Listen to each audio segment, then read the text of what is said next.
Well, hello and welcome to this, the final day of our US election tour. In a few hours' time, the polls will start to open on the East Coast, ending what has been one of the most tumultuous election campaigns in recent US history. Malcolm Brown is reporting live for us in downtown Washington, DC, and will shortly give us an update on what's been happening in the closing stages of the campaign. Later on, Professor David Swenson will be giving us a guide on what to look out for after the polls close and the possible pathways to victory for both candidates. But for the next hour, we're going to look beyond tomorrow and ask some key questions. America is arguably more divided than ever before. Is there any hope of change after this election? We have the polarization expert, Professor Daniel Palazzolo, on hand from the University of Richmond, as well as Steve Warshaw of the group called the Braver Angels to discuss that topic.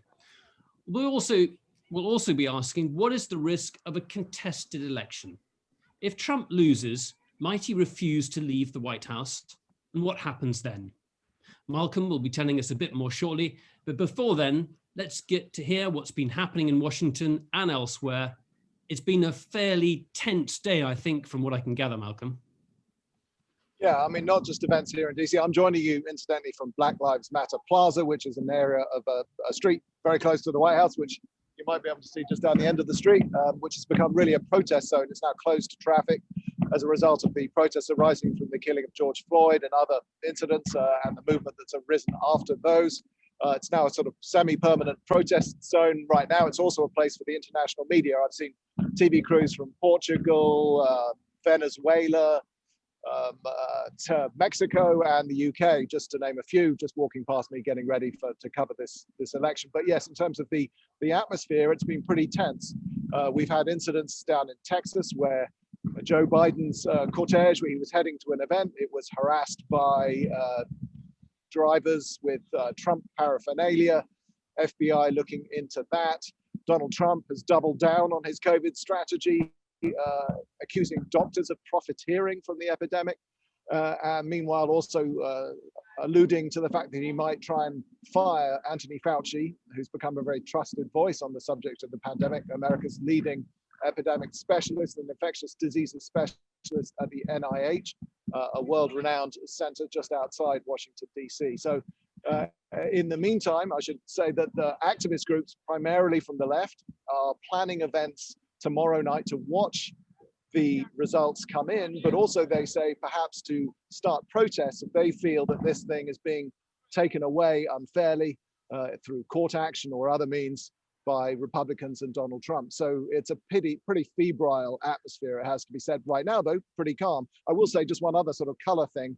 I come down to DC relatively infrequently at the moment, but the number of places that are boarded up has really increased dramatically. Just across the street from me over here, the St. Regis Hotel, very grand 5-star hotel, currently in the process of putting wooden boards up on their windows and painting them black to make it look a bit better. But within going out blocks and blocks in every direction, there are scores of office buildings, restaurants, other places of work that have now been boarded up. Some of this had already happened after the violence that had arisen from some of the police killings, but a lot of this is also new and is clearly related to tensions surrounding the election.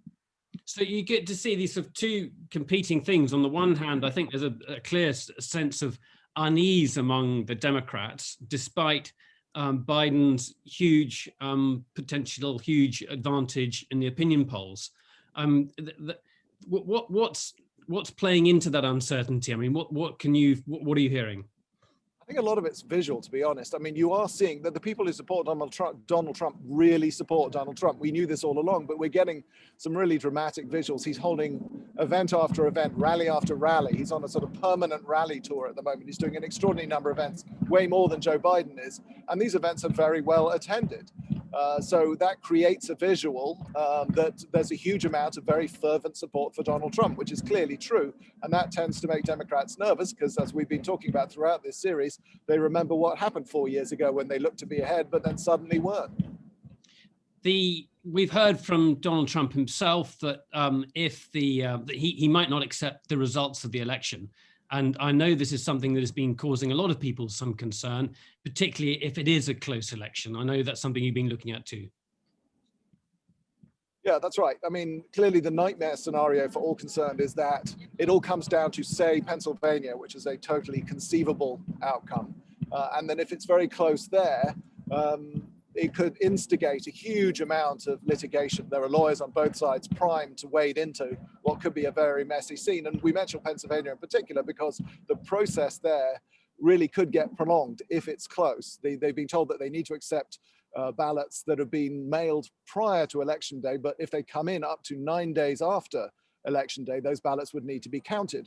So of course, in a very close scenario, you could have a situation on election night where Trump supporters who turned up in person primarily because of the president's stated antipathy to postal voting and his undermining of public confidence in that process, you could end up with a sort of bow wave of Trump votes coming in first, and then suddenly slipping away from them as the postal votes get carried. And now Donald Trump has already indicated if that's the case, he will smell fraud and would act accordingly. And that's clearly the nightmare scenario.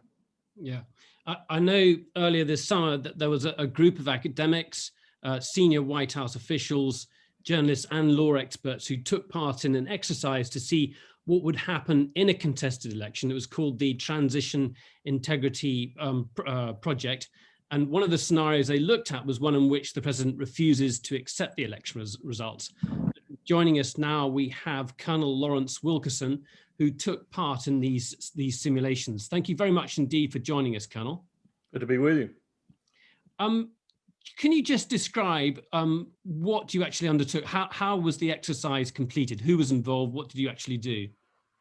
Let me say first to Malcolm's comments, today we've been very encouraged by the fact that we might have a reversal in Pennsylvania that goes the other way than our simulation. That is to say, Trump will lose as the election day ends and the votes that can be counted are counted. And then, ironically enough, he will be screaming for the rest of the votes to be counted and for everyone to wait for the rest of the votes. The red massacre will replace what people have been calling the blue shift. I'm all for that. Personally, the Transition Integrity Project decision-making and insight-gaining simulations demonstrated that even in a scenario like that, where Trump is very conclusively the loser, maybe even perhaps by election night, by midnight on the 3rd, he's going to do some mischief, lots of mischief. The things that and remember, these people were Republicans playing the Trump team. They're Republicans, I can mention some of their names, like Bill Kristol, former chiefs of staff in the White House and former cabinet officers and so forth, playing the Republican team. And the Trump administration did everything they possibly could do to leave Washington with everything in their hands that they could steal or pilfer. And they also refused to give the Biden team, by law, by statute, the transition briefings they're supposed to give. The Biden team literally walked into an empty White House, empty cabinet offices, empty office buildings. GAO signs the property over to them, and there's nothing there. So even in a scenario like that, we gain some insights into the kind of malfeasance this individual and his group might be up to, even if it's a blowout in the Electoral College and the popular vote, and the blowout is indicated early. In a more narrow contest, what kind of powers does the president have at his hands, and how could he abuse them? The more narrow contest is the two we simulated were what we call an ambiguous result, where you had an actual tie in the Electoral College, and you had a very close and hotly contested popular vote going on to 6 or 7 or maybe even 8 November because of the counting delays. And then the other one was what we call an indecisive one. And that's where either candidate won slightly, maybe just barely in the Electoral College, and the popular vote was contested, or the other way around.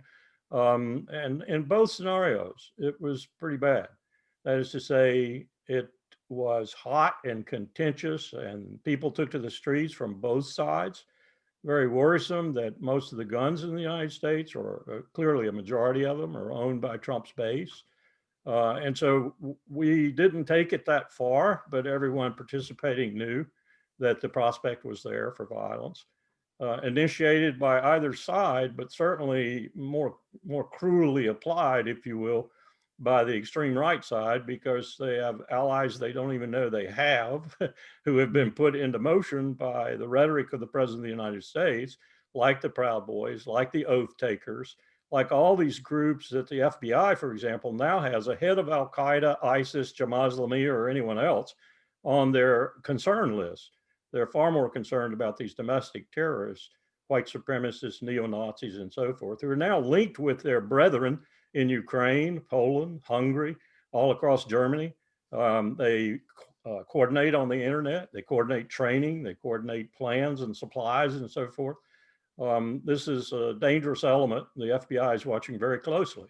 And we saw that as another element within these very contentious times that could cause some real problems. The other issue, I guess perhaps more obvious one is the use of the Justice Department and the Attorney General, and how legal procedures, if you're thinking about cooperation with the states, different Republican states, in terms of how counts are interpreted. Was that something that you looked at? We did look at it, and we had some concern about it. But I must say, over the last 48 to 96 hours, that concern has been alleviated somewhat. There are over 300 cases going right now in various states. We have won as many as we have lost. In fact, we've won more than we've lost. I say we, the side of free and fair elections is what I'm talking about. The group I'm allied with, the National Task Force on Election Crises, has got liaison with lots of other groups across the country. And so we are plugged into what's happening in these legal cases. And we're winning as many as we're losing, if not more. So I think even the Supreme Court is giving us good decisions sometimes. And when I say good decisions, they're basically looking at what I would call the popular will, and the laws that we have on the books for voting and for free and fair elections, and the process that should take place in each state. Even though each state has a different process and different laws, there is a chapeau that goes over it that's composed of both precedent and protocol, and increasingly law.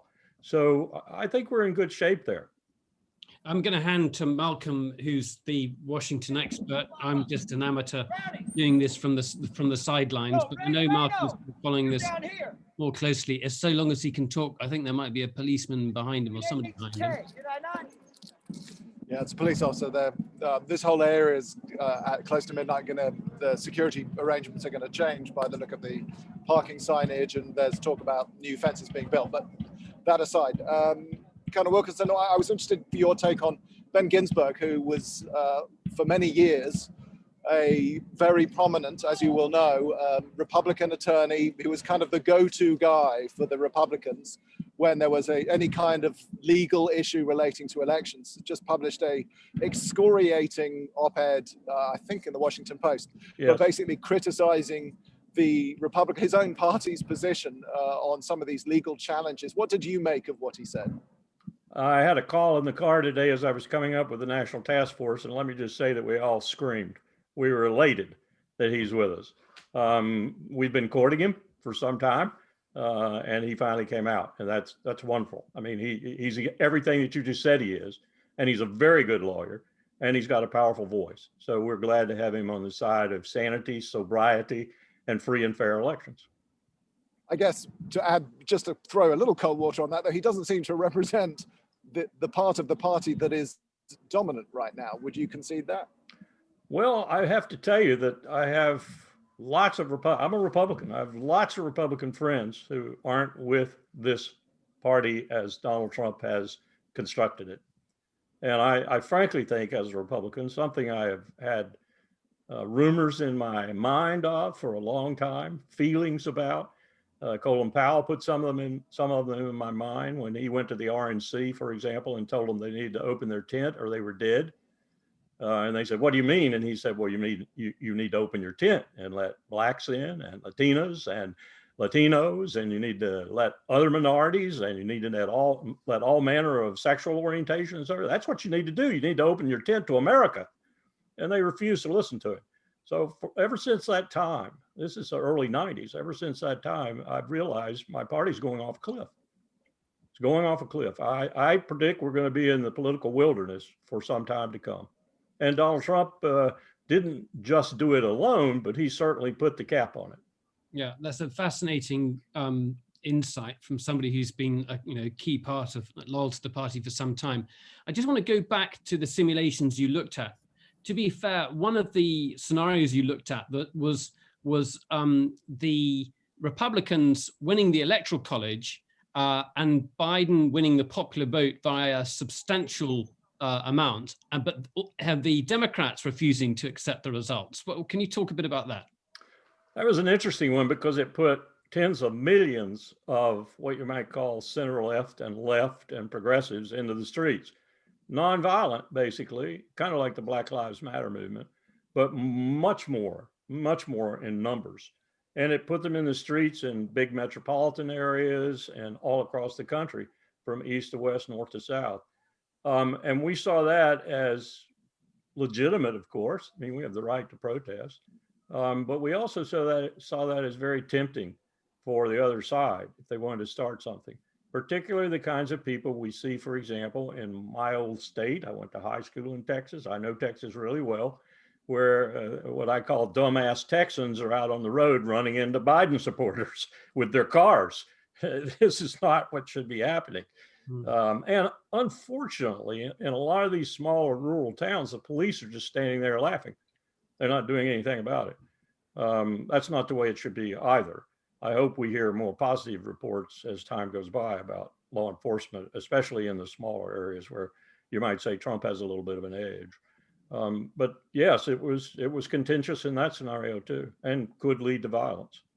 Well, thank you very much indeed for that, Colonel Wilkerson. I hope you can just stay with us for a bit. We're going to come on to questions and answers in just a second. If people can start putting your questions in here, but in the Q&A box just below here, please do. But I want to move on to another topic, which I think is very important after this election, and that's really division and polarization. Joining us now, we have Professor Dan Palazzolo, or Palazzolo. I know I'm getting your pronunciation wrong, so you have to put me right on it.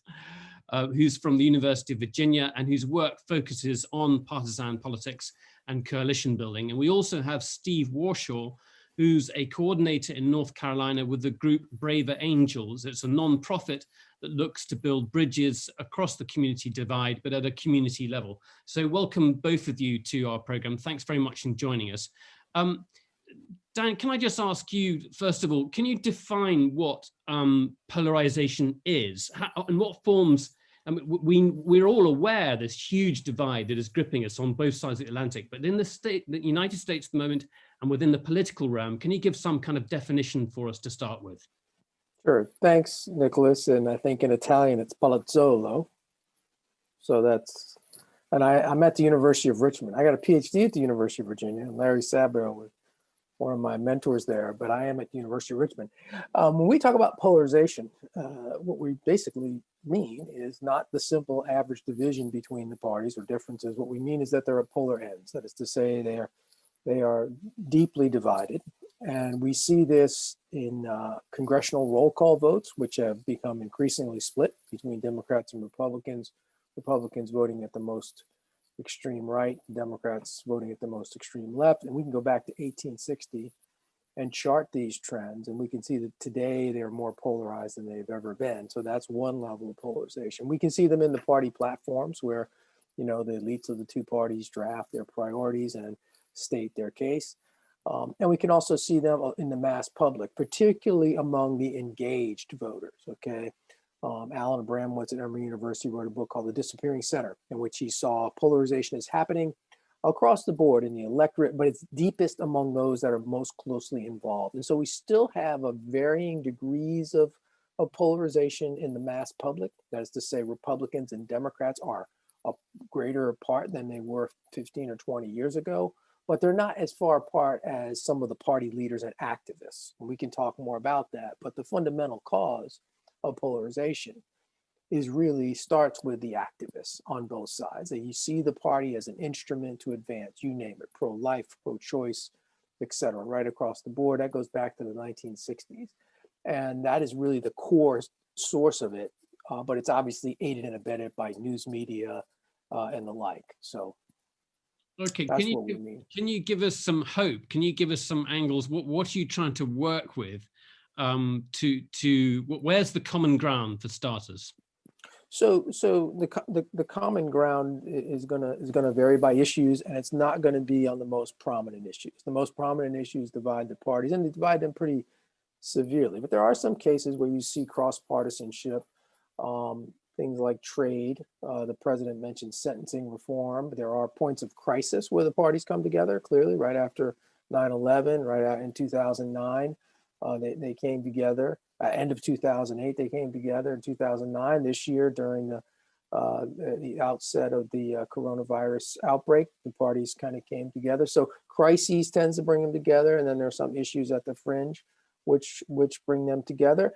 And what we found in some of our research is that leadership actually matters, right? So, most congressional leaders have to face a choice. I mean, do we want a bill that actually accomplishes something, or do we want an issue that we can take into the next campaign? And so that seems to be a leadership choice, but it's driven by these structural factors, right? I mean, leaders can only go so far. They deal principally and firstly with their parties, and so that's really tricky for them. But there is some basis, and there have been some political scientists have now talked about as the fervor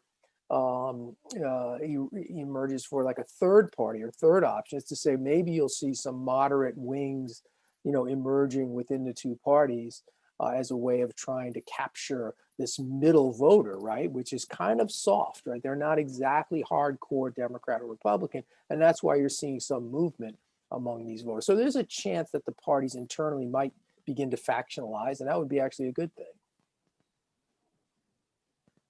I'm going to hand to Malcolm, who's the man in Washington, who's, as I say, got a better grip on things than I do. Malcolm, one thing I was thinking about was if there's going to be a huge change in Congress, that would give the Democrats, a huge sway. Does that lead to more partisan politics? That was one of the questions I had in my mind. But Malcolm, I know you've got others. Yeah, that's right. I mean, it would create some internal challenges within the Democratic Party too. Obviously, so the hard left, or the further left part of the party, is fairly quiescent right now because they're trying to get Joe Biden across the line, but their demands are likely to be loud if he does get elected. So that's a factor. I'm also interested to get your view on that, Professor, but also what your view is of the real fringes. There are all these groups, militia type groups, heavily armed. We see them, they're not hidden in some instances. I can relate just a small example. I was driving through Front Royal in Virginia the other day. There was a small Black Lives Matter demonstration, totally peaceful on the bridge going over the river there. And then there was a gathering group of guys who clearly were Trump supporters in pickup trucks. Just sort of, it wasn't overtly hostile, but they were congregating and acting as the sort of counterpoint to that demonstration. There was just a certain tension that you automatically and rapidly felt there. That was just one small example. Then, of course, the president is very fixated on Antifa, which he regards, I think, as a kind of a leftist equivalent to these far-right groups, which he doesn't tend to focus on too much. How do you see those extremes? That's the other point I wanted to ask. Yeah. So in the first case, I mean, I think if the Democrats take unified party control, they're gonna do exactly what the Democrats did in 2009 and what the Republicans did in 2017. They're gonna use the budget as a way of driving through some significant public policy change, probably in the area of tax policy, health policy, big spending bill, perhaps, either on infrastructure or something having to do with pandemic relief. Whether they decide to pack the court, I think, is going to depend a little bit on how the court behaves over the next couple of months. And that's a little more complicated, tricky thing. The Senate may do away with the filibuster rule, the cloture rule for normal legislation. That would be a pretty big innovation. That would speed things up as well.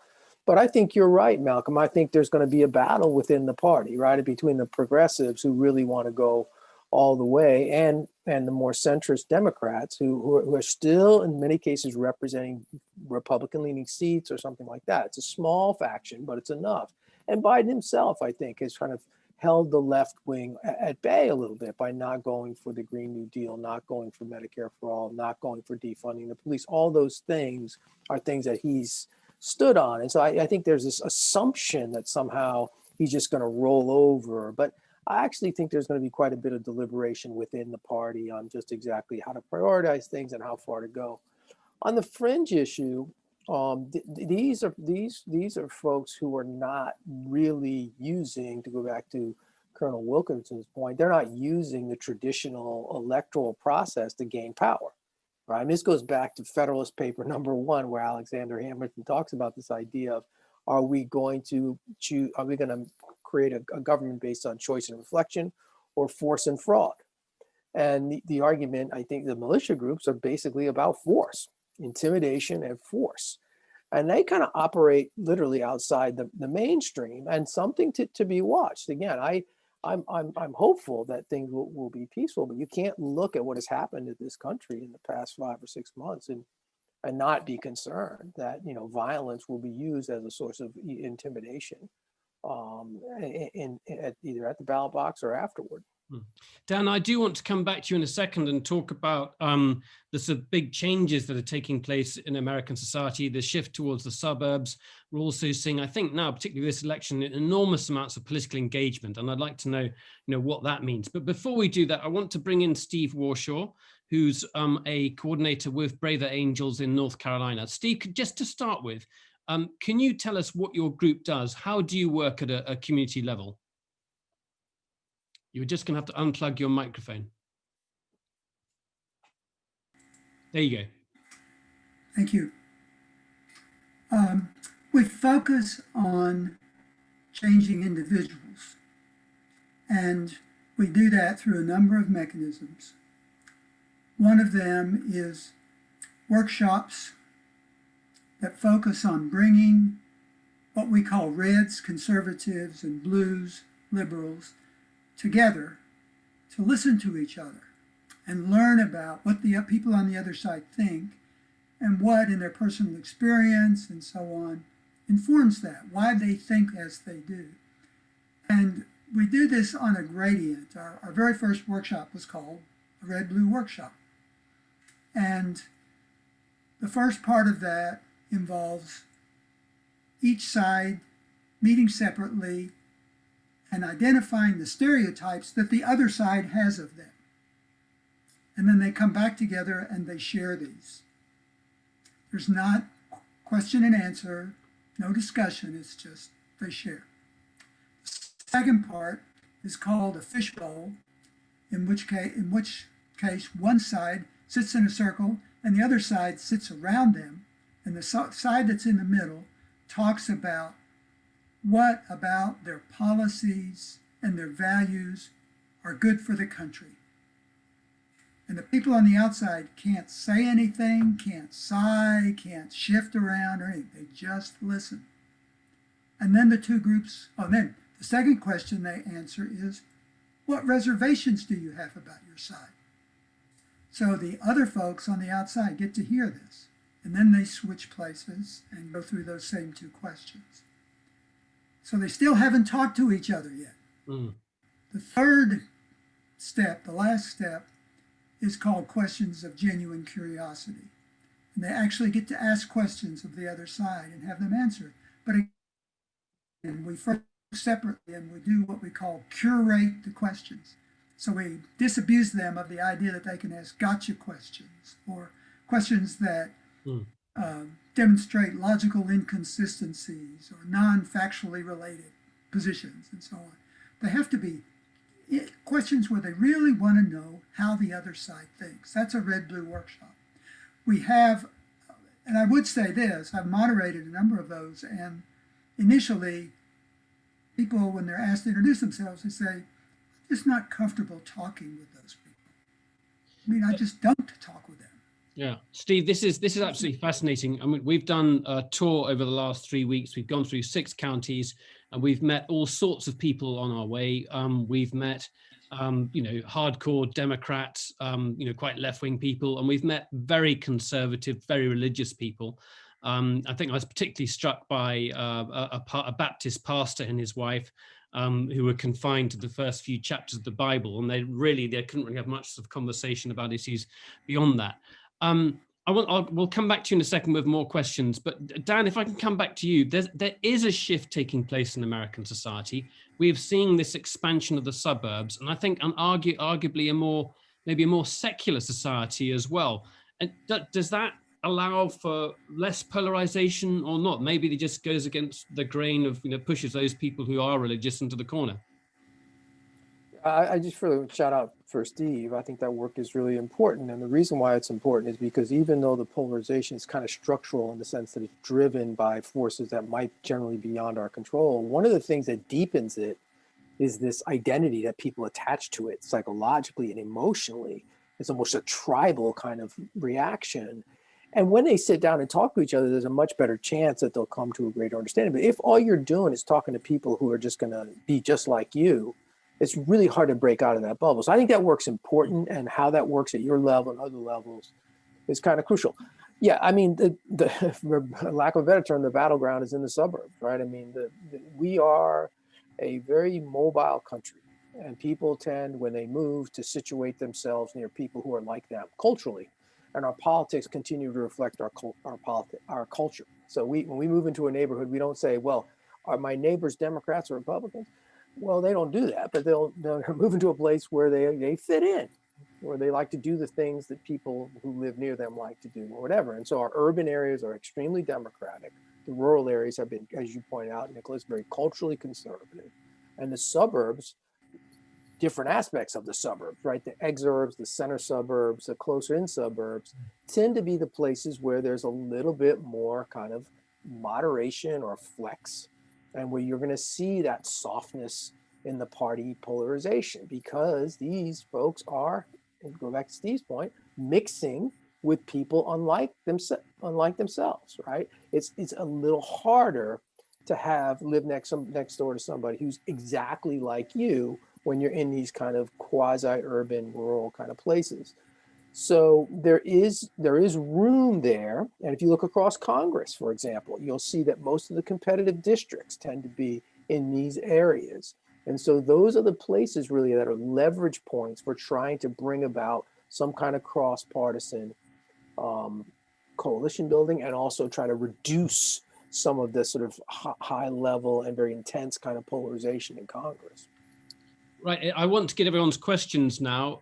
So we've got one from Nigel Harley coming up. Please remember, we've got Colonel Wilkerson here who can talk about the simulation series they did early in the summer. So there are numerous questions we could be asking him. I'd love to hear more from Steve Warshaw about the kind of issues that come up in those meetings that they have. And of course, Malcolm is in Washington, probably getting quite cold. Nigel Harley, you go ahead. Nigel? Yeah, thanks. I was just really wanting to get to the bottom of the real reason for this polarization, because it seems to have come, quite quickly, really. One looks back at the last century where there were so many bipartisan initiatives in Congress, and I think everybody, was extremely impressed by this. And we seem to have got from there to this incredible situation where there is absolute polarization. I mean, I know when Obama started his presidency, that was one of his great targets, was to try and improve the situation. But I suppose if we're being honest, he's failed to do so. It's just the real reason for this that I'm curious about. Thanks. Well, if I might, I mean, it may have seemed like it came upon suddenly, but it's actually a fairly gradual secular change that has occurred over time. And again, I think its roots are really in when we get away from, ironically, the party organizations into more of a primary contest, and activists that are emerging in the 70s, 60s, 70s, and the 80s on all kinds of issues, from the environment to culture to taxes. And then we get into the 1980s, and then we, of course, we get beyond the Cold War mentality. And now, instead of having a common enemy, we begin looking internally. At the same time, you've got these different forms of media emerging, cable, new media, etc., all folks trying to make a name for themselves. And there's literally a polarization industry that kind of grew up, right? I mean, you literally, as an interest group, you're not going to raise money from anybody unless you got an extreme message or you position yourself in such a way. And so I think it's a combination of things, but it really emerges out of this activism and really begins to take fuel into the 1990s. There's a political scientist at Stanford, Morris Fiorina, who talks about the choices that were given, right? So voters initially may not be all that polarized. But if they continue to get choices that are framed at different ends, they don't have any choice but to side with somebody. And then over time, things start to gradually polarize in the electorate. So that's how I would say it, Nigel. I think it's complicated. It's not one single thing. It starts with the elites, and then it kind of grows out from there. Steve, do you have people who, do you go and find them, or do they sort of volunteer to join your group? Because I think if you've self-selected, that shows that you're prepared to compromise, you're prepared to think outside the box in a bit. So are you going beyond that? Are you actually finding people or targeting communities who might not volunteer? Certainly, the participants in our events respond to advertising. We advertise them, and people then have a chance to join Braver Angels once they know something about the organization and why we're doing what we're doing. We have a number of different events. I won't go into an exhaustive description of them, but just so you know the kinds of things that we do. We have another workshop called Skills for Bridging the Divide, which gets very popular around Thanksgiving. And it's teaching skills for talking with somebody on the other side. And they're reasonable skills. They're paraphrasing, using I statements. Family therapists are well aware of these, and as a matter of fact, all our workshops were developed by a family therapist. We have another workshop called Depolarizing Within, which has people, for the first part, think about how they see the other side. How do they feel about them? Are they a threat to our democracy? Are they stupid? Are they misinformed? Do they have some good ideas? Whatever they think. And then the second part, and this gets at, again, what Dr. Palazzolo said, and that is that when people get together with like-minded folk, they tend to use vitriol and demonization and threats to democracy and all that sort of thing. In the second part of Depolarizing Within, we teach people how to derail those conversations into something else. So that's a fascinating skill. Not so polarizing. Yeah, that's a great skill to have. We have debates. They are not competitive. They are collaborative efforts to arrive at a deeper understanding of what the truth is about the resolution in the debate. These are pretty popular. We have them at the national level, and we'll have 400 or 500 people participating in a number of different breakout rooms. But we also have them at the local level. We have alliances around the country, about over 60 of them, that put on debates and workshops in addition to what happens at the national level.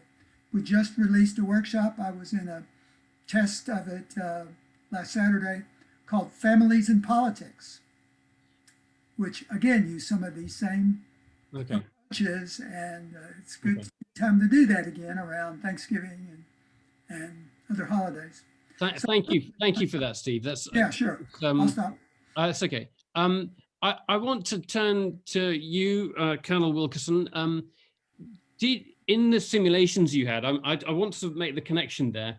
Did you have anybody who was from the White House, this current administration, in those simulations? Your microphone needs to be turned on. You need to turn your microphone on there. No, there was no one who's active right now in a cabinet department, an agency, or the White House. No, but were there anybody who were ex from that wing of the party? That's what I'm really absolutely. There were former people from there. Let me just say that I listened to all the comments that were made, and I don't disagree with any of them, but I think we've got a really, really big problem right now too, and it stems from our becoming essentially the new Rome in the world in 1947. And the National Security Act we passed, and all the decisions that have accrued over that time. And what's happened to us is we've got different states going right now. We've got a crony capitalist, predatory capitalist state. We got a national security state. We've got an empire both are trying to maintain, not too much different from the British Empire. And we've got vestiges of a federal democratic republic, the most prominent vestige of which is elections.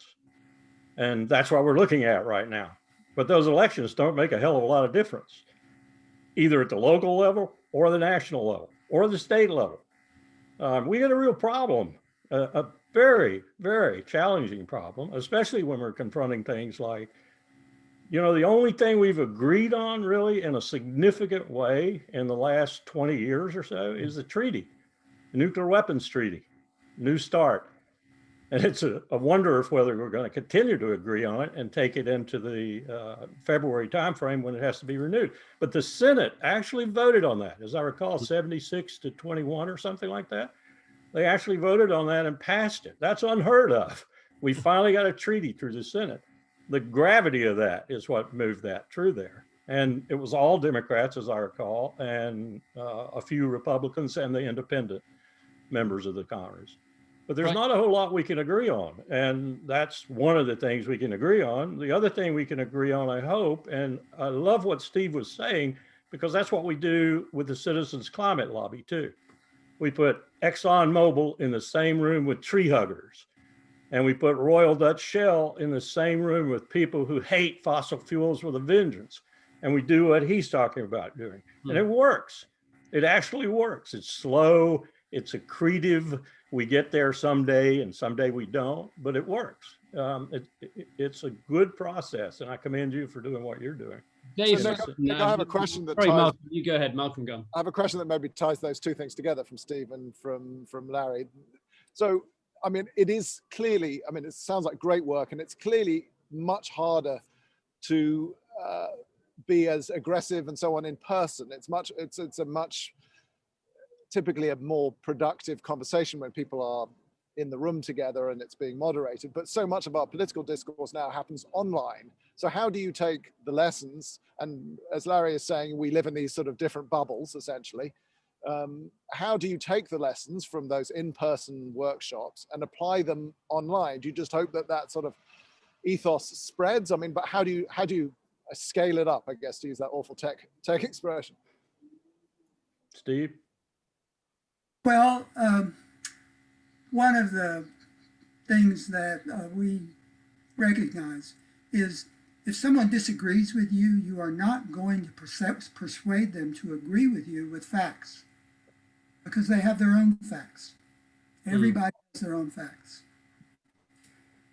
What you can do to develop some empathy and trust and respect is what's most important.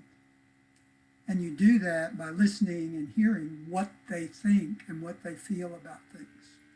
Yeah. We focus in Braver Angels on what has been called the exhausted majority, that big group of people in the middle of the bell curve who are worn out with being used by the people on the left and the people on the right to fight out their own ideological battles.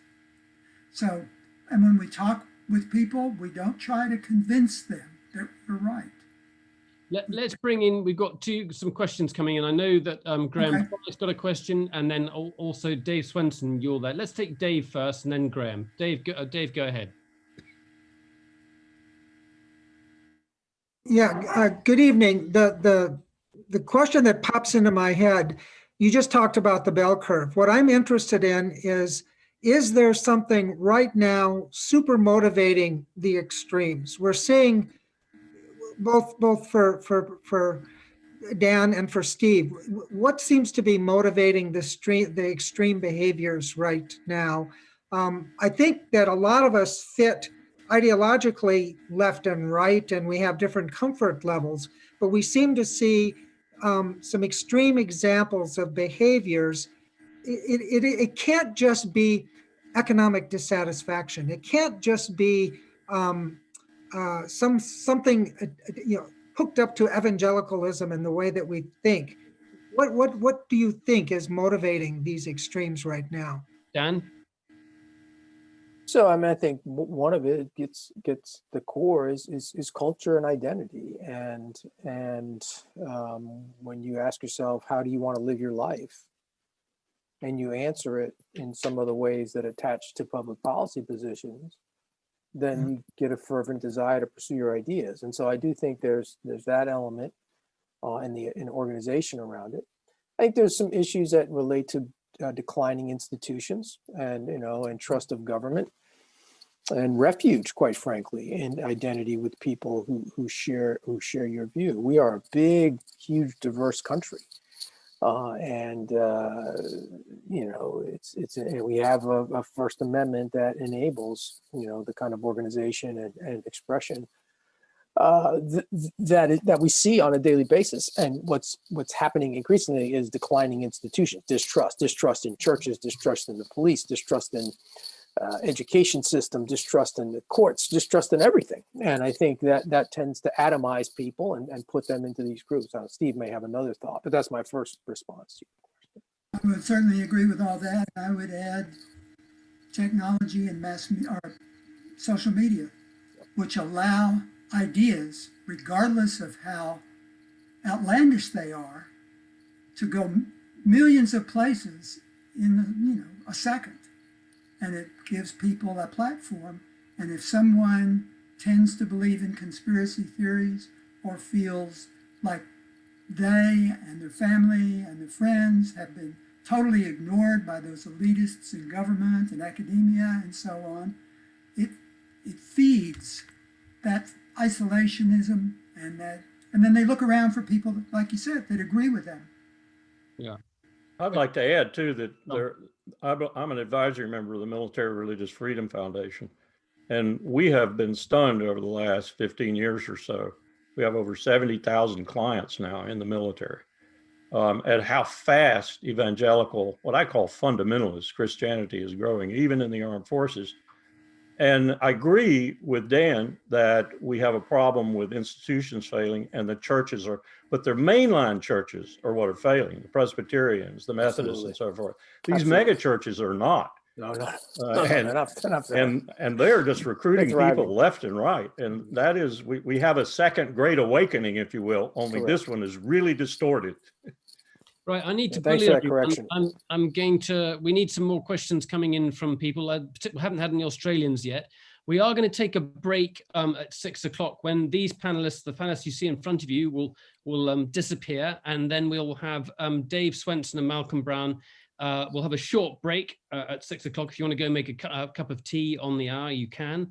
And then we'll come back with Dave Swenson and Malcolm Brown, who are going to take us through what to look for on election night and through that night, which states to watch for, and the possible routes to the White House for both Biden and Trump. So that's just a heads up for what's coming up in about 15, 20 minutes time. Let's have some more questions though. Graham Fry, you've got a question here. Go ahead, Graham. Oh, I'm turning myself on. Hi, everyone. I'm kind of interested as we start to look post the election. Do you feel that there's a fundamental interest or no interest in the US in working with, on both sides, with working with international partners to tackle some of the major questions that are facing the entire world community, not just the West or what's happening in other parts of the world, but is this something that the US is fundamentally backing away from, or is there a feeling that the US may, in a sense, re-engage with some of the issues, climate change, et cetera, et cetera? And Graham, basically you're saying that the rest of the world feels disappointed in the US leadership of Trump. And It feels as though people used to talk in terms of the leadership of the free world.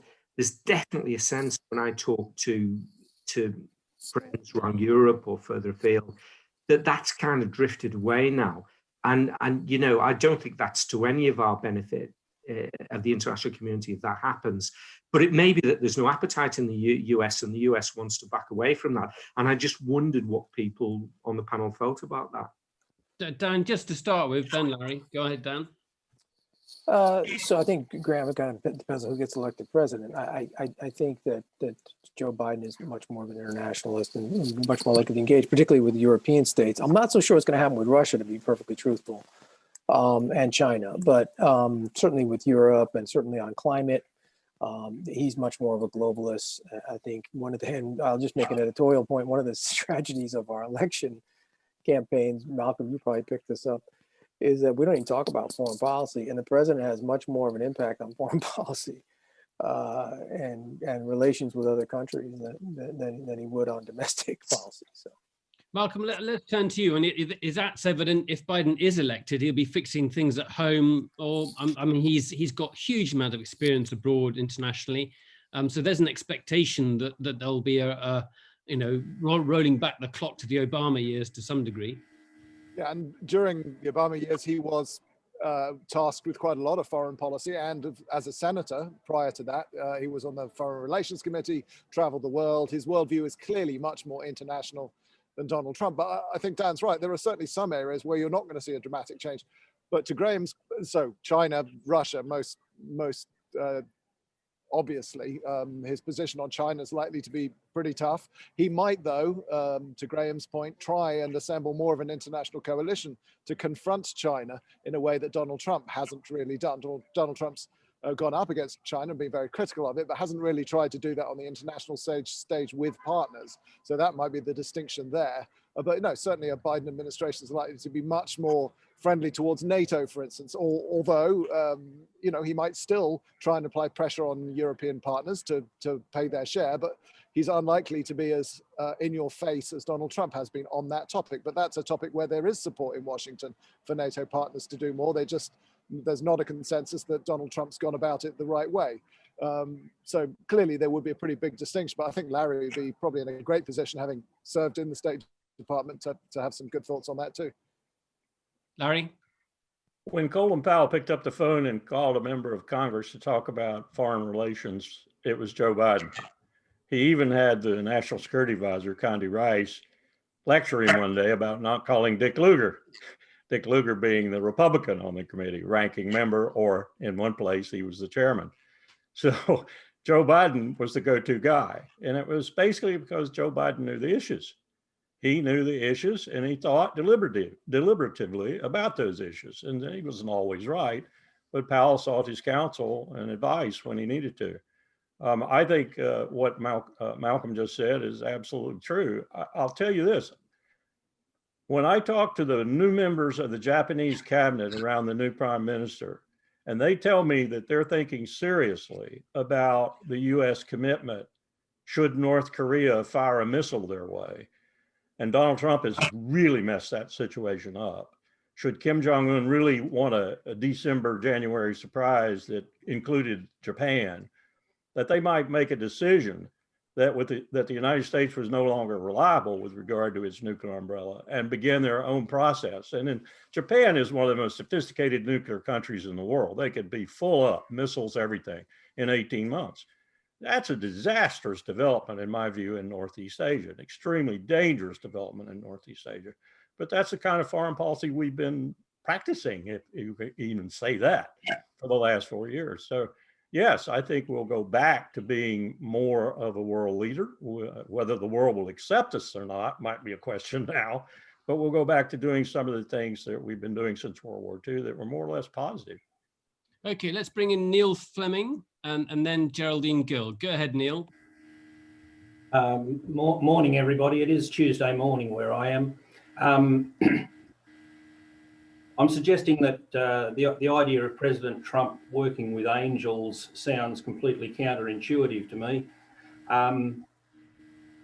Isn't the whole point of President Trump's thrust to deliberately thwart expert advice and traditional norms? My own bias is that I wish it wasn't so, and I hope it won't be so in a few hours' time.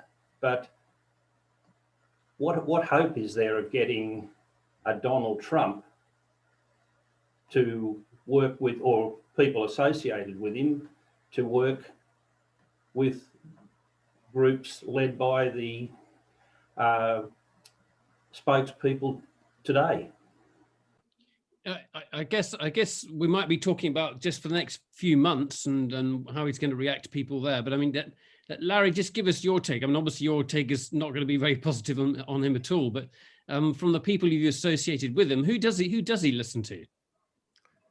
I have no idea. I really don't. I thought all along that I knew what a particular cabinet officer or agency head had in terms of influence with him. But as time's gone by and he's replaced almost all of those people to where he even has the GAO now coming in and relieving some of his 6-month appointees because they didn't get confirmed by Congress and they let the 6-month window go by.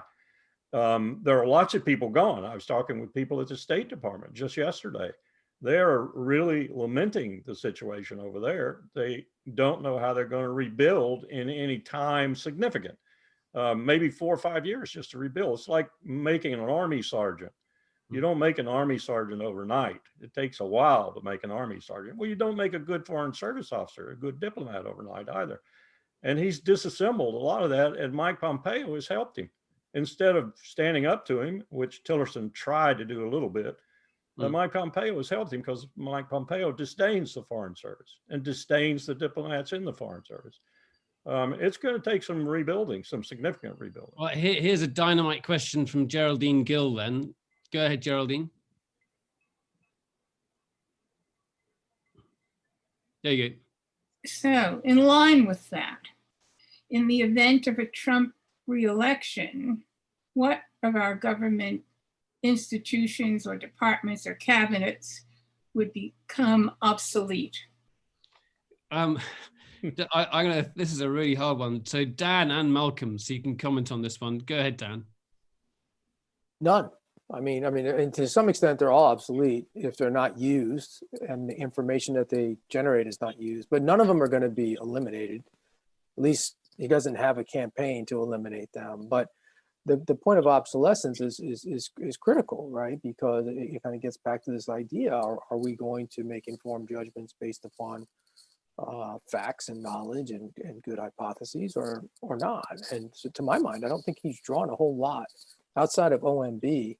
I don't think he's drawn a whole lot from government agencies in decision-making processes. I may be wrong about that, but no, I think I'm not sure. Right. Go on, Obsolescence might not be the only threat. I mean, there's a sort of sense of atrophy, perhaps, in some departments. There are whole sections of the government that have received, perhaps delightedly, no attention from the White House at all, and are just sort of chugging along, but in a sort of fairly directionless way. I mean, there's a lot of things that in normal times, if you want something to happen on a big and difficult issue, you need White House attention and drive and personnel and all that stuff. And, you know, if you're Housing and Urban Affairs, HUD, Housing and Urban Development, sorry, you know, you don't get a lot of that from Donald Trump. So, you know, largely we don't know what's going on in those departments. They're chugging along doing their routine stuff, but it doesn't seem that in those departments and elsewhere that they're making huge advances in policy and so on. So atrophy as much as obsolescence might be the problem. We've got to rattle through the final few questions because we're running out of time. So if we can take Yuri Vint and you go ahead, Yuri. Go ahead, Yuri. Thank you, Nicholas. Just there's, you know, talking about the bell curve and the notion of two extremes, it seems to me that that's a kind of false dichotomy, and I don't quite get it. On the one hand, the right wing is armed to the teeth, talking about exercising force, using it on the Biden bus and what have you. The activism on the left has been in non-violent demonstrations over, you know, institutional racism and Black Lives Matters and so on. So the dangers are not equivalent, it seems to me, and I'm not sure why it's being talked in terms of equivalent threats. Let me bring in another question at the same time, because I think we need to deal with two at the same time. Pierce Reynolds, if you can be brief, please, Pierce. Go on. Fox News we've heard described as the prime source of information for much of conservative America, and while the opinionator side of it, like Tucker Carlson and Hannity, remain as right-wing as ever, the news side of it does seem to me to be a bit more balanced than that side, and probably becoming more so. Do you see Fox changing direction, perhaps becoming more moderate in the event of a Biden victory, or will it see itself as endangered, you know, in case it leads leaves a vacuum for the more right-wing media like Breitbart and those. Dan, do you want to deal with the equivalence question first? And then Steve, I'd love to get your views on media as well. We'll try and get these answers short because we've only got a few minutes left. Okay, I'll try to be brief. The equivalence lies in the ideological positioning of them. So the Black Lives Matter, the Occupy Wall Street on the left, the kind of extremist Tea Party on the right. But tactically, I think you make a good point. Tactically, I think you're likely to see much more violence from right-wing militant groups. Steve, what did you make of the question from Piers Reynolds about the media? Well, social media is, it's hard to see how that can be a significant factor in depolarizing the country. The mass media have been bending over backwards, I think, to treat President Trump and people who disagree with him equitably. And I'm not sure that that's going to continue. Malcolm, do you see any changes on that front? I mean, you're going to be much more familiar with the network coverage and than we are. Yeah, well, also just to go back to a question that in this context that was raised earlier, where does President Trump get his information from? Often it is from Fox News. You will frequently see him tweeting about something minutes after the Fox and Friends in the morning or whatever have raised some point or they're exercised about some particular topic, and he will immediately tweet about it. So, and then we'll frequently phone in. He just did a full hour to 2 hours on Rush Limbaugh, who's, as you probably all know, a very famous conservative, I mean, the grandfather of right-wing conservative talk here in the States. So there's a symbiotic relationship between this White House and right-wing media. On Fox News, yes, certainly some of the journalists there are top-notch. But it's harder and harder really to, well, it has been very hard to distinguish between the... Do you see, if there is a Biden victory, what kind of changes, do you think there'll be some changes in the media landscape? Obviously conservative news channels or something to rally against, but are they going to change the way they do it? Can you see any changes taking place? I mean, Fox is I'm no media pundit, but Fox is fending off challenges from the right. If you further right of Fox, OANN, which is One American News Network, is a favorite at the White House and has been promoted heavily despite having not a very large audience. So there are challenges to the right, and there's this constant sort of left-wing fever dream about what Donald Trump does if he does get kicked out of the White House, and whether or not he would go and launch some media entity, and that seems highly likely actually, but given his preoccupation with all that stuff, and he would want something to do with his time. So I mean, that would be another sort of strange option. If someone can pay off his debts at the same time. Audrey Wolf, you had your hand raised, so go ahead, Audrey. Can you hear me? Yeah, go on. Yes, well, we haven't mentioned the COVID crisis at all. And I think that if Trump has to leave the White House, that will be the biggest change that Biden will deal with. And that will settle some of the disputes the two sides have. They have to come together on that issue, I would think, because everybody's going to get sick otherwise. So I wonder what you all think about that. Who's going to take that one? Go on, Larry. I saw you smiling. Well, it's an interesting phenomenon right now. What you see, and what I've seen up close and personal as I've traveled all 50 states and listened to people, is that you have people who are convinced they're not going to die. They may get it, but they're not going to die. They may transmit it to 50 other people, but they're not going to die. So that's all they need to know. And they're not really worried about it, not in any significant sort of way, which is why you can walk any street in America right now and see 50% of the people unmasked and maybe 40% masked and the other 10 trying to find their mask. It's very, very poorly managed right now. But part of the reason it's poorly managed is because, as as Dan pointed out, we have this amazing split in this country where people don't believe science over here and people do believe science over here. And it's so visible when you travel across the country. It's palpable. It's in your face every day. I think you've got similar splits around the world, but I mean, here in the UK, I think we have it's an echo chamber. We've got those divides are very, very similar here. You know, the mask wearing is an assertion of your political beliefs. Lynn Maddock. I teach in a university where I didn't raise my right hand like I did when I became a soldier, but I had to take an oath. Literally, I had to sign on the sheet that I would wear a mask, spatially distance, and sanitize my classroom when I left and everything else. So I'm in an environment where it is enforced vigorously every day. You don't wear a mask on campus, you're a student, you get one warning, you're kicked off campus a second time. And we're enforcing it. We've had 27 cases. Yeah. Funnily enough, in the UK schools, you're not allowed to wear a mask in class, but you have to wear one in corridors. That depends on your local educational authority. It is bizarre. Lynn Maddock, last question. Go ahead, Lynn. From the outside, the US electoral system seems to exacerbate the partisanship with gerrymandering, voter suppression, primaries, etc., getting the voter turnout emphasis. Is there any appetite, bipartisan appetite, for reform of the electoral system? Dan, you've got to take this one. Yeah, so at the state level, you're starting to see some things, commissions regarding redistricting and that sort of thing. And you do have this interstate compact, which is really better than trying to change the Constitution. Essentially, a state agrees that its state will basically give its electoral college votes to the popular vote winner.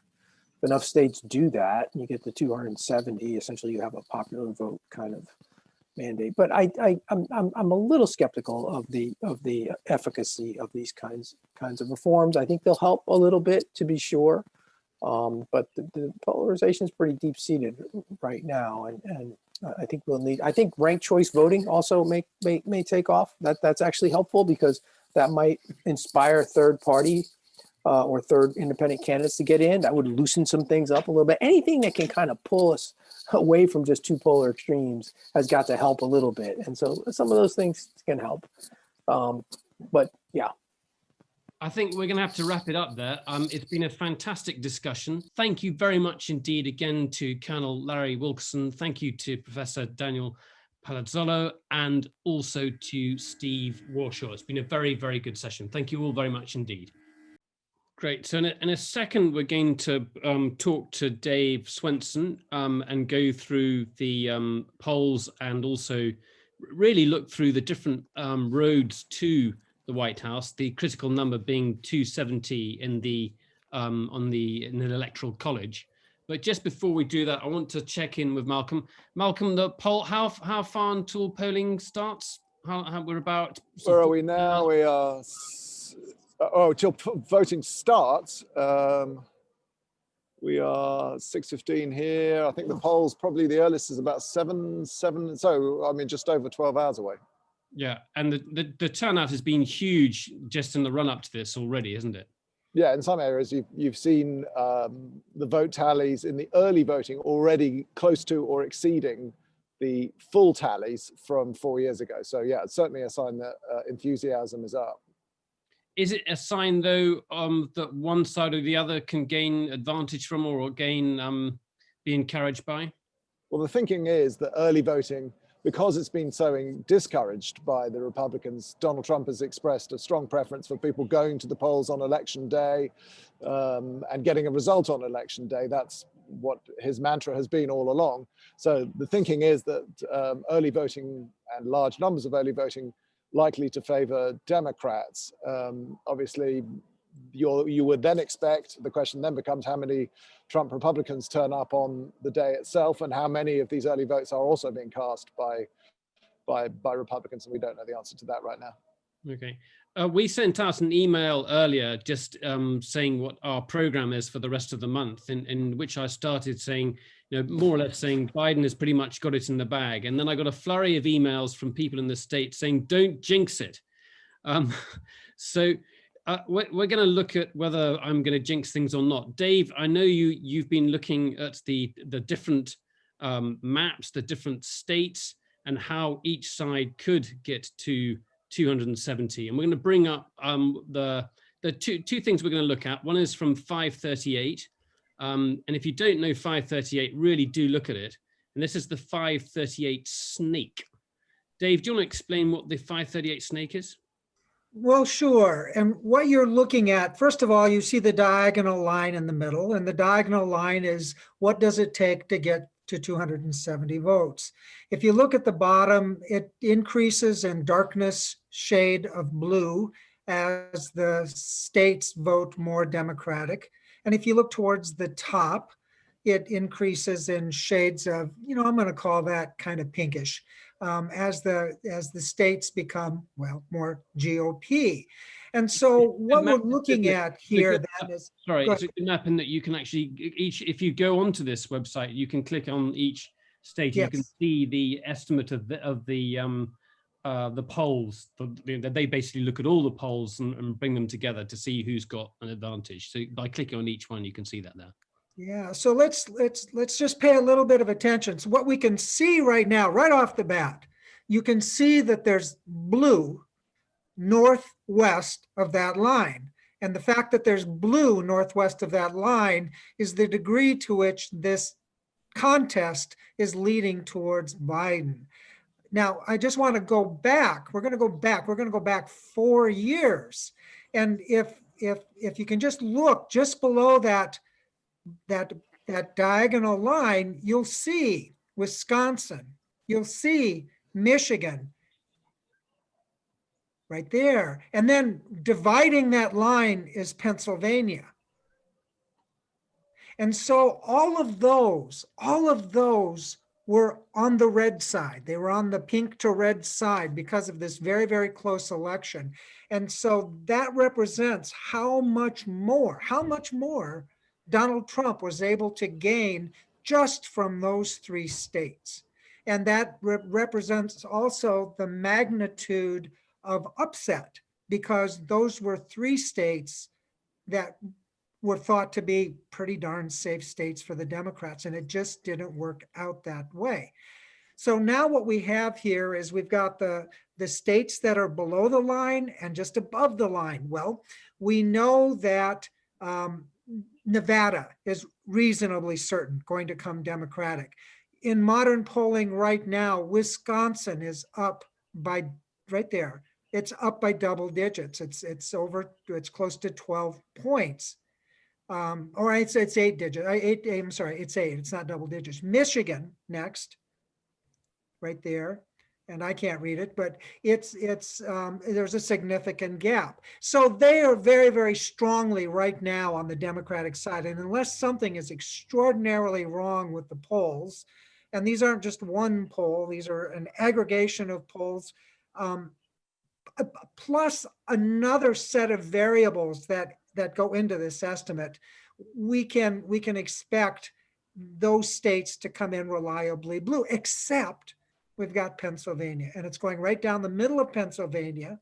And the gap in Pennsylvania is about 5 points. Now, we talked about Pennsylvania just a little bit ago, and Pennsylvania was at 5 points. So it's been consistently at this 5-point spread. What really matters in that state is, are we going to get voter turnout? Are the more conservative part of the states going to be able to exercise their power like they did last time? And about Pennsylvania, we know it's going to take us a while to find the results, because all of the mail-in ballots or the early ballots have to be counted on that day, and they're going to be counted. They can't start counting until that day, and so it's going to take a long time to get their results. So Pennsylvania is the pivot, but then we have other potential pivots. We've got, who knew, Arizona. And Arizona now is in play. It's barely in play, but it's in play. And the Senate race is much wider in Arizona. And so, might that pull in that direction? Now, Florida and North Carolina are closer. And we also visited North Carolina as well. So we have these possibilities, and Georgia and Texas. Whoa, those, that's really getting out. I guess the overall point here, Dave, is that it's stacked up against Biden. Not only is Biden, stacked up against Trump. Biden. The path for stacks up against Trump. The path for Trump is very, very hard. The path for Biden has way more chips in his basket. So that's basically the snake. Let's go to the next website. And this is, so we spent a bit of time on the snake. It is really, if you don't know 538, it really is worth looking at. Now, this is CNN's politics website. And this is another interactive map. And here you can choose which states flip and how quickly you get to the number of 232. We're starting here with Hillary Clinton's map. The presumption here is that Biden is going to win the states that Hillary won last time, which seems to be, according to the polls, a fairly safe presumption.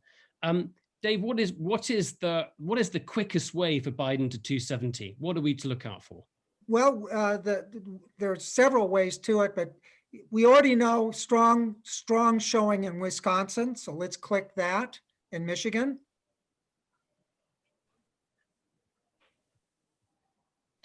That's 258. Now, Pennsylvania, that's that blue wall. If we get Pennsylvania, we're way over the top. Nice and clean. Unclick Pennsylvania and go down and click North Carolina. And again, we're past 273. So there's two ways, and that involves two of the states that we visited here. But let's play a little bit with this and unclick North Carolina, please. Now, Arizona was one of those states above that blue line that's now in play. So if we click Arizona blue, oh, we're just shy by one, just shy by one.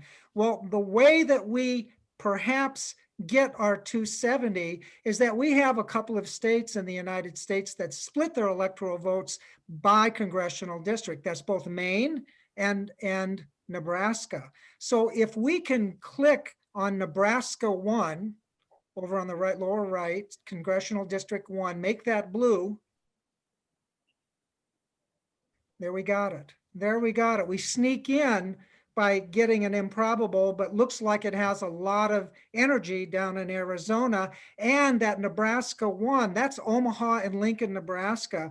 The two, I mean, they're the only metropolitan areas of Nebraska, the only parts of Nebraska that have an extraordinary concentration of suburbs, as well as any meaningful minority representation. So that is one of those possibilities. So that's how we get there. Now we can take this all back and we can go back and think about other ways that we can get there.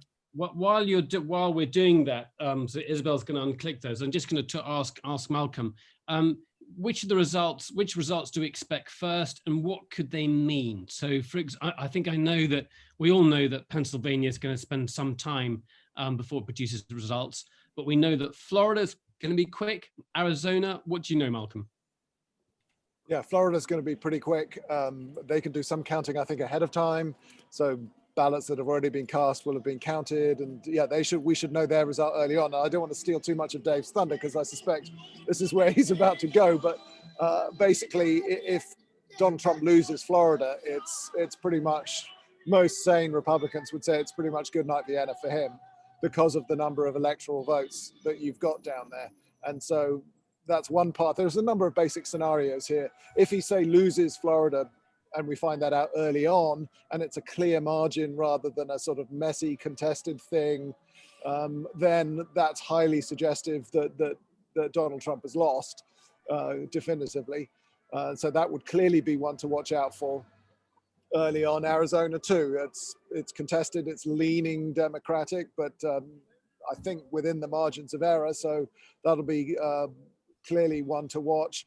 And in both those cases, it will be interesting to see, because they have sizable retired populations, what the senior population is doing.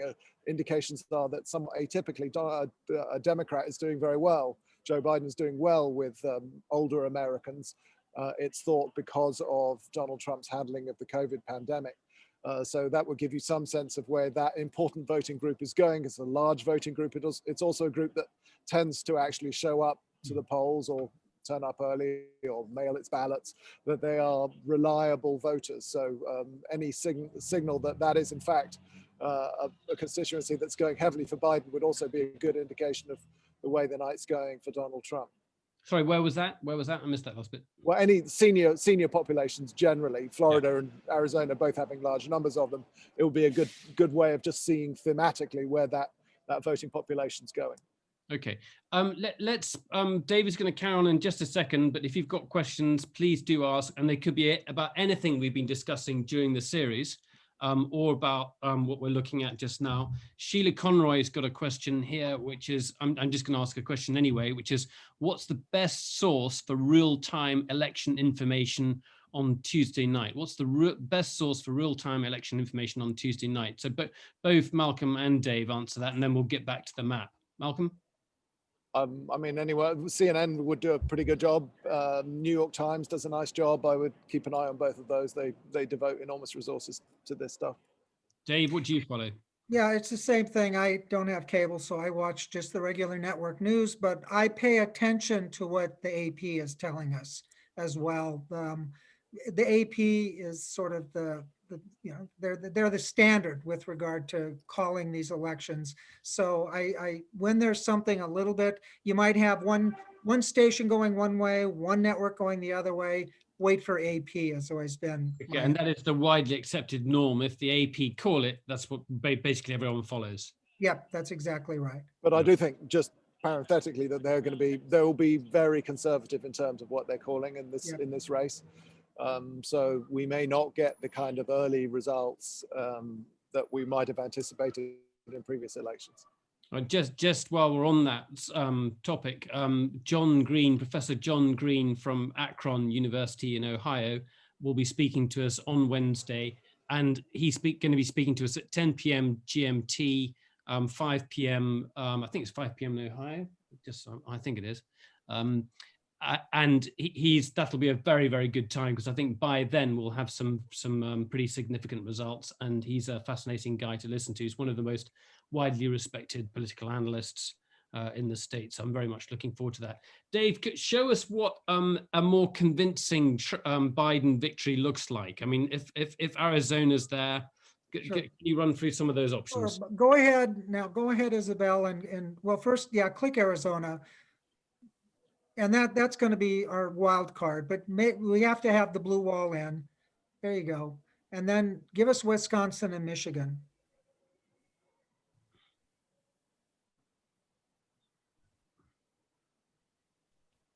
So again, we're not quite there. And so do we get Florida?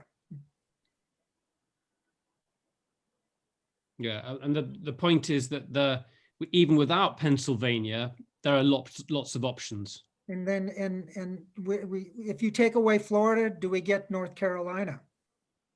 Yeah.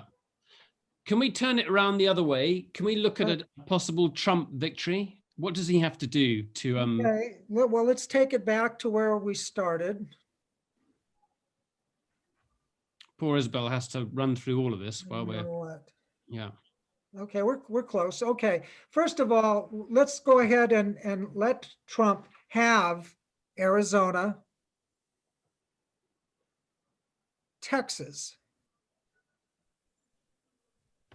Florida, Georgia, North Carolina. So he's got to get all the South, the whole South. Iowa. We're still not there. The point is we're still not there. And my gosh, are we? Well, he's not going to take Wisconsin. He's not going to take Michigan. I'll bet Nicholas's paycheck. But what if he takes Pennsylvania? Is this beyond the realm of possibility? And the short answer is it could happen. It could happen. We're supposed to pay attention to these possibilities. So that's one path for Trump. Now he is really going to have to roll the table on those light blue states, the ones that were above that diagonal line. And he's got to take Pennsylvania. Wow. Okay, so it's clearly, I mean, what I really like about this, that it does actually show you how difficult it is for Trump, and that all our American friends who've been speaking to us over the past few days are saying, don't jinx it. and I feel a bit more comfortable than them. Showing my prejudices here. I saw one good. I heard one good analogy, which is one statistician was giving Trump something like a 1 in 10 chance of pulling it out, which sounds like a long shot. But then they said if you were about to board an aircraft and were told that there's a 1 in 10 chance of it plunging into the ocean in flames, would you get on that aircraft? And I think most of us would probably say no. So that was quite a good analogy, I thought. Right. I'd love to get some more comments. I'm going to pick on people. Yuri, if you're still there, I'd love to get your thoughts on what we've been hearing so far, and also from Lynn Maddock as well, please. I don't know if we can come back to the map if anyone wants it. It's there if we need it. Go ahead, Yuri. Nicholas, I'm with you. I can't see the consistency, the railway track line of it. My imagination doesn't stretch beyond a Biden victory. The only question is really the one that was raised early on, the possibility of civil unrest brought on by the militias. I mean, you know, the fact that you saw them circling Biden's bus, that the police somehow got stuck in traffic and are unable to help. Colonel Wilkerson talked about the passivity of the police. So, you know, that really becomes the issue, I think. Where does America go when you've got that kind of civil unrest? Yeah. Malcolm, you were talking about that earlier today, weren't you? If you think about Los Angeles and so on, Black Lives Matter of the 60s and 70s, this is not comparable. This is coming from the right. Right. And it's clearly, I think this whole point you raised of the equivalence between the threat of the left and the right. I mean, there is a militant branch of the left, some of which is armed. We have had an incident of an Antifa demonstrator killing a conservative protester, so it's not that the left is totally pacific, but clearly the danger on the right is disproportionately much larger, much more heavily armed, much more organized. I mean, these militia groups are, you know, they're forming units. They see themselves more as sort of upkeepers of the peace than actually, in some instances, than they do of, you know, overthrowing the authority, which is why they have this sort of complicated and disturbing relationship with police sometimes, because they see themselves as sort of backers up of the police, as reinforcements to some extent. I don't think the danger is likely to be that you get sort of some attempt to sort of seize control of the White House or anything like that, but the danger of violence is definitely real, where you have these groups, some of on both sides who are armed, and, you know, any kind of confrontation in the heat of a disputed election could quickly get violent. Lois Towart has got a hand raised, and also Jan Washington. So let's start with you, Jan. Haven't seen you for a while. Go ahead, Jan. Jan, there you go. Yeah, sorry, Nicholas, it's not Jan. Oh, God, how disappointing. So you'll have to put up with me. We've talked about the battleground states that might be quick to count. Are there any of these critical states that we might expect would lag in the count, might take some time or a long time to get to a conclusion? That's Graham. If the name is misleading, but our questionnaire is called Graham. Well, I mean, we've mentioned Pennsylvania as being the most obvious example, because they've got 9 days to count. 9 postal ballots postmarked by the end of voting tomorrow, our time, can still be counted in Pennsylvania. But they are also being segregated. So they're being counted, but also segregated, so that if there is some further legal action, that was in some way to threaten those votes and say that actually that was wrongly decided previously and that actually that 9 days was excessive or whatever, then those could be cast into question. So if, the scenario 2 or 3 that Dave was just showing us, where Trump sweeps the board of all these marginal races and it all comes down to Pennsylvania, that really could drag the whole process out, because then the whole issue of postal ballots will get very live, especially if it's close in Pennsylvania. So you're going to see people in that circumstance really paying attention to, for instance, counties around Philadelphia, which are vote rich for Democrats. You know, if Joe Biden can really sweep in those counties, then whatever happens in Luzerne County, where we visited, wouldn't necessarily matter, because whilst there are lots of Trump supporters there, and it's still likely to go for Trump, you know, they just don't have the numbers if there's a tidal wave of blue in the counties around Philadelphia. But you know, there's a whole lot of sort of 4D chess going on there. We're not there yet, but there are circumstances in which it could really drag out, which I think most commentators would regard as very problematic, because the tension is only going to increase with the longer it goes on. Thanks for that, Malcolm. Lois Tard, go on, Lois. Now, I've got a question I have a question looking forward, in that I work at a university, so therefore I'm obviously one of the professional elites, and I talk to the people at university, and it's amazing how many people will quietly tell you the good things that Donald Trump has done. And I would be very interested to get some, rather than, you know, if he does depart, hooray, goodbye, good riddance, etc., some kind of prognosis or some kind of analysis of what is good that has come out of his term in government. And particularly from an Australian perspective, one of the big ones is that he stood up to China. And that is, no matter who you talk to, probably not very publicly and loudly, they will quietly say, yes, he stood up to China, but also he called out the hypocrisy of these professional elites. And this is coming from people in university. So I'd like to see some sort of moving forward. What's good that Donald Trump has done? I think Larry Wilkerson is still online. Are you there, Colonel? Are you happy to talk? I don't know if you're still there. Go on. Yeah, I think you are. Yes, I'm still here. So what do you make of that? Well, as much as I hate to admit it, there are one or two things that Trump has done. One, of course, that looked like it was going to be a major initiative that I was fully in favor of, was a peace treaty on the Korean Peninsula. And it's not that couldn't still be accomplished, but in order to have Kim Jong-un agree to that peace treaty and end that war, which has been going on since 1950, you would have to have guarantees, and the guarantees would have to be from Russia, China, and the United States. And he has so perturbated the relationship between China and the United States, and to a certain extent Russia too, that I'm not sure we would get that kind of agreement now. So very dangerous situation there that started out looking as if he was going to make it positive. It could still be positive, though, particularly if we help the South Korean president do what the South Korean president wants to do. And the recent elections in April in Korea showed the Korean people support him because they returned the National Assembly to him. So that's one thing he started, but he didn't finish it. The other thing he did, of course, that people talk about is clarity with regard to Taiwan. Even Richard Haas and others who are not necessarily fans of Donald Trump have said that strategic clarity needs to come into play now rather than strategic ambiguity. And what that means in essence is the United States says you use force against Taiwan and we'll use force against you, period. He's elevated the relationship with Taiwan. He's made the relationship more normal.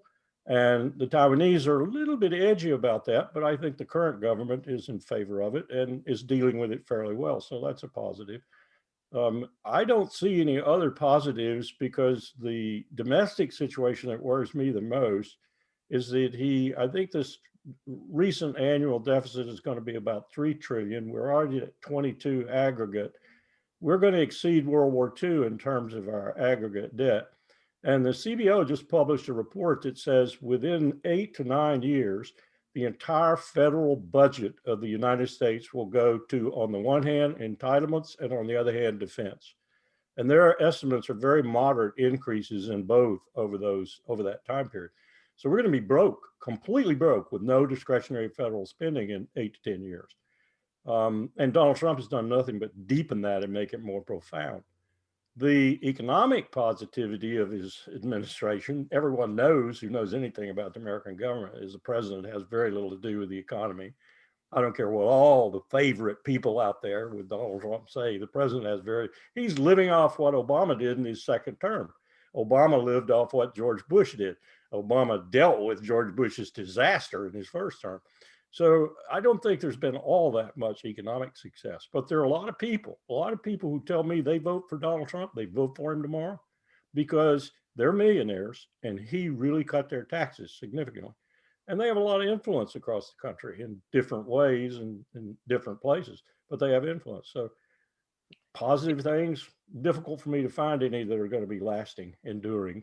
Yeah, Dave Swenson, if anything, his electoral victory and the change of the Republican Party has highlighted the plight of working class communities that have been left behind by this huge technological shift that's taking place. We've focused a lot in this series on the expansion of the suburbs. The new jobs are clearly not going to people who used to be employed in manufacturing. They're marginalized. So you've got to say that this period of politics in the United States has focused on them and their needs, and that actually said that their needs are not being met. Yeah, their needs are not being met, but there's also scant evidence that there's been any kind of meaningful policy changes that are changing that situation.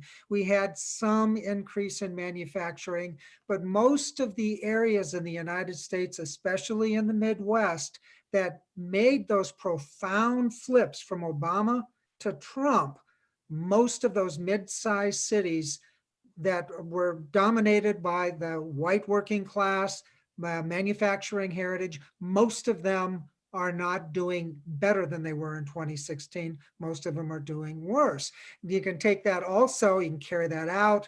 The farm economy was initially devastated by the trade policies, especially with regard to China. And of course, there's been a massive amount of federal aid to offset that on the part of the farmers, but it has disrupted production practices in the United States because it changed the nature and the flow of trade and expectations, and it's created structural problems. So rich people are getting richer, and they do love those smaller taxes, but there's a lot of people in middle America, a lot of people, not just in middle America, in the Midwest, but middle America in the United States, that they really didn't get much out of this presidency other than lip service. Malcolm, if we were speaking to a Republican like the ones we saw in Wilkes County, the thing they'd surely be talking about is the Supreme Court, his commitment in terms of the promises that he came up with. They would say he's kept them, Malcolm. Yeah, and not just the Supreme Court, federal courts generally, with the assistance of Mitch McConnell in the US Senate. He has funneled dozens of federal appointees, which will change the legal landscape for decades to come. I mean, if you just look at the Supreme Court, Amy Coney Barrett, a young woman in Supreme Court terms, it's a lifetime appointment, and that will, shape the direction of this country in very meaningful ways, in ways that run far beyond a presidential 4-year cycle. Yeah. Lois, I think you've got some good answers there. Does that satisfy you, Lois? You can go back to your elitist friends at university and agree with them. No, thank you very much, because as I sort of said, universities are interesting places, and I get it. I know one thing I've really appreciated with this is we've got such a nuanced point of view. It's not either one way or the other. And that sort of discussion that you quietly have with people, and they will concede, yes, there's good things about Donald Trump, but there's all these other things as well. Yeah, yeah. Okay, I can see Sheila de Balague in front of me. Sheila? Sheila, are you there? It's always the microphone issue, isn't it? I'm hoping Sheila's there. Yeah, I am. Yeah, I just wondered if you know what the bookies are saying across the states. Malcolm, you must know this. You must know some of these. It's not the same tradition. I did cross my mind today to look it up, but it's not the same as in the UK, where you would tend to go to William Hill or Ladbrokes just to see what odds they're giving. It's not as big a deal here. So which is just a fancy way of evading the question, really. I don't know the answer. Okay. Sorry, we'll Dave Swenson, please look up the odds while we're here, Dave, and then we'll come to you in a second. So Dave is frantically, because Dave has got 3 panels up in his study, which he can look up anything for us. So Dave will. But I will say though that the one sort of betting indicator is what the financial markets are doing, which they have dipped recently in recent days in response to concerns about Congress not getting its act together and passing some kind of additional support for small and medium-sized businesses. But generally speaking, the markets do not seem, to the extent that they read the newspapers and see the polls, and they must be figuring that there's a reasonable chance of a Biden presidency coming out of this process, and they do not appear to have freaked out. So, to some extent, they seem to be siding with a Biden win too. The Guardian has a story, somebody's favorite newspaper, not mine, there's apparently a 1 million bet on a victory for Joe Biden that was placed some time ago. So someone's going to do very well out of that. Before we go to Piers Reynolds to get a question or view from him, Dave, can you see what the odds are? Well, I don't have the odds real quick. What I do have is something that has been a mainstay here in Iowa. It's called it's the Iowa. The students bid on, and they've had tremendous success over the years. So right now I'm looking at the winner take all graph, and they're looking at the probability of a win is over 90%. But if I go back one, and it tells me it's the price, it's basically the price that they're bidding. Right now, it looks like Biden is going for 54 cents and Trump is going for 44 cents. So it's mirroring the national polls. And these are the students that it costs $1 to get in, and then they're betting shares. And this thing has been tremendously successful over the years at predicting the president. So I pay attention to it in the closing hours. I also wanted to talk to you about Emerson polling as well in a second. We'll come back to that because I thought that was an interesting point. We'll come back to that in a second. Piers Reynolds, you had a point. Go ahead, Piers. Yeah, I think like you, Nick, I'm confidently predicting a victory for Biden, about 350 votes. But I have three very specific areas of doubt that are bothering me. One is the turnout of the Democratic vote in Miami. And it seems to me the local Democratic machine there is a bit lax. Plus, there is the Cuban-American factor. Two is the turnout of the vote in Philadelphia, and particularly the African-American vote, which was a big factor in the last election. And three is this issue of fracking, also in Philadelphia. And while I understand what Joe Biden is saying, and I think I agree with his stance on it, I think he's just fumbled the way he's responded to it. And I'm just wondering if you have views on how those three factors are likely to affect him in those two critical states. That also brings me on to the Emerson poll, Dave, because Emerson is a highly respected polling company. And they put in Iowa, Trump up by 7 points. Is that right, Dave? Right. No, you've got it confused. It was the Seltzer poll. Seltzer's poll. Seltzer Des Moines Register. Sorry. They came in, poll over the weekend, and now they have where what was polling by all of the other polls last week as either +1 or -1 Trump, they come in now with a +7 for Trump. It's a highly respected poll. And it's quite a surprise. And she called it last time. Iowa was supposed to be leaning for Hillary Clinton. She came in saying no, no, no, and she was exactly right. Her poll is the gold standard here in the Midwest, and so we have that. So it was quite a divergence. Now we had a divergence like that last week as well.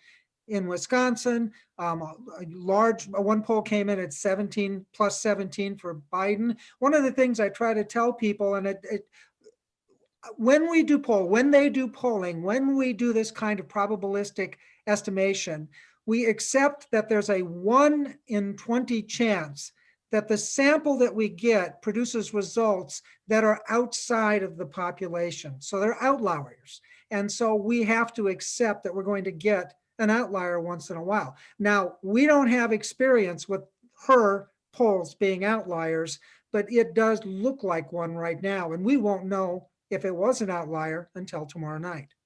Yeah, okay. Malcolm, what on election night, what are you going to be looking out for? Are there anything, I mean, you're probably going to get some rest actually after being frozen and spending 3 weeks running around predicting people for us. I'll I'll stay up probably until about midnight, although it may just end up going through the night because it's so extraordinary an event. But I'm clearly watching out for Florida. I think that's going to be a really big deal. We're going to get it early. It's really, particularly if Donald Trump loses in Florida, then it becomes gripping. And then you get the real potential for a clear decision that night if Florida's clear and by a reasonable margin and, you know, a non-contestable margin. Then I think you've got a potential decision that night and it's worth really hanging in there. But, you know, if it's in the morass and we're relying on states that will count late and slow, then, you know, you might as well go to bed and catch up with it the next day. Yeah, yeah. Well, I think we've got to let you get warm again, Malcolm.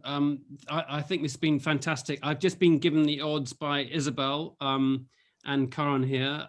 So the odds for Biden are 8 to 15 for, and Trump 15 to 8. I'm really bad at gambling, as you can probably tell. But anyway, it doesn't seem like you make a lot of money on gambling on Biden at the moment. Thank you very much, everyone. It's been really, really good. We are going to talk again on Wednesday afternoon, UK time, or Wednesday evening, sorry, UK time at 10 p.m., 5 p.m. East Coast time. And that's with John Green. My thanks to Malcolm Brown for the whole series. It's been absolutely fantastic. It's been really good having you there, Malcolm. I've really, really enjoyed it. And also to Dave Swenson on hand for each program we've had to provide commentary and analysis. It's been really good having you there. And my thanks also to our panelists who were there earlier today, Colonel Larry Wilkerson, who I think stayed on for the duration of the program. I hope you enjoyed it. Professor Dan Palazzolo and Steve Warshaw. Thank you very much, everyone. See you again on Wednesday. Goodbye.